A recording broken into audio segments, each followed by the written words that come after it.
तो आइए सीधे आज के इस विश्लेषण की शुरुआत करते हैं। जब हम टी20 क्रिकेट देखते हैं ना, तो अक्सर लगता है कि ये सब कुछ सिर्फ बल्ले की ताकत, तेज यॉर्कर और मैदान पर खिलाड़ियों की फुर्ती का खेल है। लेकिन रुकिए, एक चीज़ है जो अक्सर हमारी नज़रों से छुप जाती है। हर एक चौके, छक्के और यहाँ तक कि छूटे हुए कैच के पीछे ना एक बहुत ही सटीक विज्ञान काम कर रहा होता है। आज की इस चर्चा में हम भावनाओं और एकदम पक्के आंकड़ों को मिलाकर टी20 क्रिकेट के असली समीकरण को डिकोड करने वाले हैं। हम देखेंगे कि कैसे मैदान पर तनाव का एक छोटा सा पल, एक मामूली सी चूक गणितीय रूप से पूरे मैच की कहानी ही बदल कर रख देती है। 104 सुनने में शायद बस एक नंबर लगे, है ना? लेकिन ये महज कोई साधारण आंकड़ा नहीं है। ये 104 रन उन दो विनाशकारी कैच छूटने की भारी कीमत है जो पंजाब किंग्स को 2026 में सनराइजर्स हैदराबाद के खिलाफ एक बेहद अहम मैच में चुकानी पड़ी थी। लिटरली इस एक नंबर ने मैच का पूरा रुख ही पलट कर रख दिया। जरा सोचिए, एक टीम जो मैच पर पूरी तरह हावी होने की कोशिश कर रही है, उसे इस एक भारी भरकम संख्या ने कैसे एकदम बैकफुट पर धकेल दिया। टी20 जैसे सबसे छोटे फॉर्मेट में जहां एक एक रन के लिए मारामारी होती है, वहां 104 रनों का ये एक्स्ट्रा बोझ किसी भी टीम की कमर तोड़ने के लिए काफी है। और मैदान पर ये सब हुआ कैसे? एकदम पलक झपकते ही, एक बहुत ही तेज और विनाशकारी सीक्वेंस में। पारी के 8वें ओवर की बात है। कूपर कॉनोली ने डीप स्क्वायर लेग पर ईशान किशन का एक, सच कहूं तो बहुत ही आसान सा कैच छोड़ दिया। खैर कोई बात नहीं, गलतियां होती हैं। लेकिन पंजाब की टीम इस सदमे से अभी ठीक से उभरी भी नहीं थी कि महज 8 गेंदों के बाद, जी हां, सिर्फ 8 गेंदें, ठीक अगले ही ओवर में शशांक सिंह ने हेनरिक क्लासन का कैच टपका दिया। फील्डिंग करने वाली टीम के लिए इतने छोटे अंतराल में दो इतनी बड़ी गलतियां करना किसी डरावने सपने से कम नहीं था। अब जरा इस तुलना को देखिए, ये सच में हैरान करने वाली है। जब ईशान और क्लासन के कैच छूटे थे ना, तब दोनों ही बल्लेबाज सिर्फ 9-9 रन के बिल्कुल मामूली स्कोर पर खेल रहे थे। उस वक्त वे बिल्कुल भी खतरनाक नहीं लग रहे थे। लेकिन इस भूल के बाद जो तबाही मची, वो हमारे सामने है। जीवनदान मिलने के बाद इन दोनों ने मिलकर 104 रन और ठोक दिए, और नतीजा, इनके इस तूफानी प्रदर्शन की बदौलत सनराइजर्स का टोटल 235 रनों के एक विशाल पहाड़ तक पहुंच गया। सीधे शब्दों में कहें तो पहली पारी खत्म होने से पहले ही इन दो गलतियों ने पंजाब की हार की पूरी स्क्रिप्ट लिख दी थी।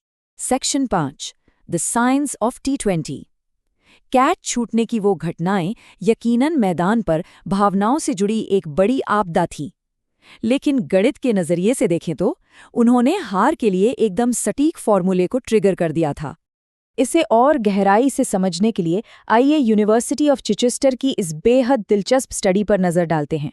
शोधकर्ताओं ने 59 मैचों का पूरा कच्चा चिट्ठा खोला ताकि वो टी20 में सफलता तय करने वाले असली ठोस संख्यात्मक कारणों को पकड़ सकें।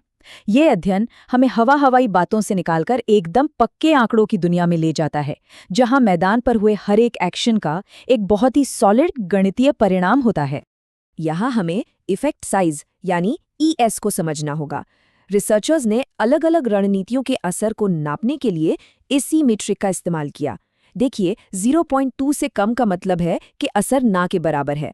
लेकिन अगर ये 0.6 से 1.2 के बीच यानी मॉडरेट है, या फिर 1.2 से 2.0 के बीच यानी लार्ज है, तो समझ लीजिए कि ये मैच का नतीजा तय करने वाला है। पॉजिटिव वैल्यू का सीधा मतलब है जीतने वाली टीम के लिए सक्सेस। आसान भाषा में कहें तो अगर कोई टीम विपक्षी टीम के खिलाफ मॉडरेट या लार्ज इफेक्ट साइज हासिल कर लेती है, तो वो सांख्यिकीय रूप से उनकी हार की गारंटी लिख देती है। Section 8, batting, partnerships and wickets. तो सबसे अहम बात यह है कि कैच छूटने के बाद सनराइजर्स के बल्लेबाजों ने इस एकेडमिक विनिंग फॉर्मूले को कितनी परफेक्शन के साथ लागू किया। डेटा चीख कर बता रहा है कि जीत के सबसे बड़े इंडिकेटर्स क्या हैं। 50 से ज्यादा रनों की पार्टनरशिप बनाना, जिसका इफेक्ट साइज 1 है, जीत की सबसे बड़ी चाबी है। इसके अलावा पहले 10 ओवरों में, मतलब पावर प्ले, और फिर 7 से 10 ओवर के बीच कम से कम विकेट खोना सफलता का एक और बड़ा राज है। जो टीम शुरुआती ओवरों में विकेट बचा लेती है और फिर बड़ी साझेदारियां बनाती है, गणित के हिसाब से उसकी जीत के चांसेस रॉकेट की तरह ऊपर चले जाते हैं। और ये कोट इस बात को एकदम साफ कर देता है। जीतने और हारने वाली टीमों के बीच जो सबसे बड़ा फर्क है, वो है 50 से ज्यादा रनों की साझेदारी और किसी एक बल्लेबाज का 50 से 75 रनों के बीच का बड़ा स्कोर बनाना। अब समझ आया कि ईशान और क्लासिन का कैच छोड़ना इतना जानलेवा क्यों साबित हुआ। दरअसल उन जीवनदानों ने बल्लेबाजों को ठीक उसी तरह की विशाल मैच जिताने वाली साझेदारी बनाने का खुला मौका दे दिया, जिसका जिक्र ये अकादमिक डेटा इतनी सटीकता से कर रहा है। Section 11, the final 10 overs. अब इस स्लाइड में जो डेटा है ना, वो डेथ ओवर्स में रन बनाने से जुड़े एक बहुत बड़े मिथक को पूरी तरह से तोड़ देता है। आमतौर पर हम सोचते हैं कि आखिरी ओवरों में हर गेंद पर सिंगल लेना भी ठीक है, लेकिन इसके एकदम उलट खेल के अंतिम हिस्से में सिंगल्स पर बहुत ज्यादा निर्भर रहने का सीधा कनेक्शन मैच हारने से है। जी हाँ, इसका इफेक्ट साइज -0.92 है। दूसरी तरफ बाउंड्री यानी चौके मारना जीतने वाली टीम की एक बहुत बड़ी निशानी है, जिसका इफेक्ट साइज 0.8 है। डेटा एकदम क्लियर है। आखिरी ओवरों में एक एक रन चुराने की टैक्टिक हार की तरफ ले जाती है, जबकि जीत के लिए बाउंड्री ढूंढनी ही होगी। Section 13, the optimal bowling length. चलिए अब देखते हैं कि ये सब बॉलिंग स्ट्रैटेजी में कैसे फिट बैठता है। वो कौन सी गेंदें हैं जो गणित के हिसाब से विपक्षी टीम को खामोश कर देती हैं? ये थोड़ा सरप्राइजिंग हो सकता है। हम हमेशा सुनते आए हैं कि गुड लेंथ सबसे बढ़िया होती है ना?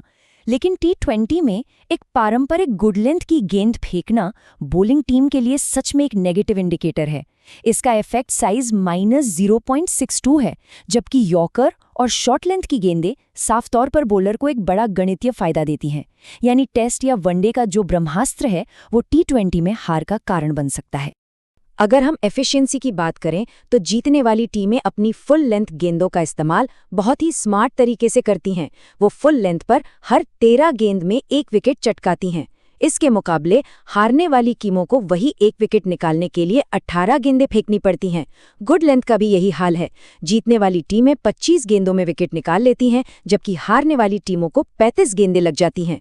मतलब साफ है, जीतना सिर्फ सही लेंथ चुनने का खेल नहीं है, बल्कि उस लेंथ पर कमाल की सटीकता दिखाने का भी है। Section 16, the T20 winning formula. IPL के उस हाई वोल्टेज ड्रामे और इस रिगरस एकेडमिक डेटा को एक साथ मिलाने पर हमारे सामने एक पक्की विनिंग स्ट्रैटेजी उभर कर आती है। जीत का ये अल्टीमेट ब्लूप्रिंट बहुत ही स्ट्रेट फॉरवर्ड है। पहला, शुरुआत में विकेट बचाकर रखिए। दूसरा, 50 से ज्यादा रनों की मजबूत साझेदारियां बनाइए। तीसरा, पारी के अंतिम 10 ओवरों में चौके जड़ने पर फोकस कीजिए।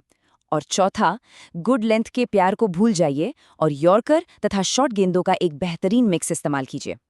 जो भी टीम इस फॉर्मूले को मैदान पर उतारती है, जीत उसी की पक्की होती है। तो इस पूरे विश्लेषण के बाद एक बहुत ही दिलचस्प सवाल जहन में आता है। जरा सोचिए, कैसे इस गणित ने उन 2 छोटे हुए कैचों के अंतिम नतीजे की बिल्कुल सटीक भविष्यवाणी कर दी थी। तो क्या पारंपरिक क्रिकेट की समझ और लॉजिक आज भी T20 पर लागू होते हैं, या फिर खेल के सबसे तेज फॉर्मेट को अब पूरी तरह से नंबर्स और डेटा ने सुलझा लिया है? क्या इस खेल का भविष्य अब सिर्फ क्रिकेटर्स के हाथों में है, या फिर डेटा एनालिस्ट्स की कंप्यूटर स्क्रीन्स पर? ये एक ऐसा सवाल है जो खेल को देखने का हमारा नजरिया बदल सकता है। आज के इस विश्लेषण में बस इतना ही। इस दिलचस्प चर्चा में शामिल होने के लिए बहुत बहुत शुक्रिया।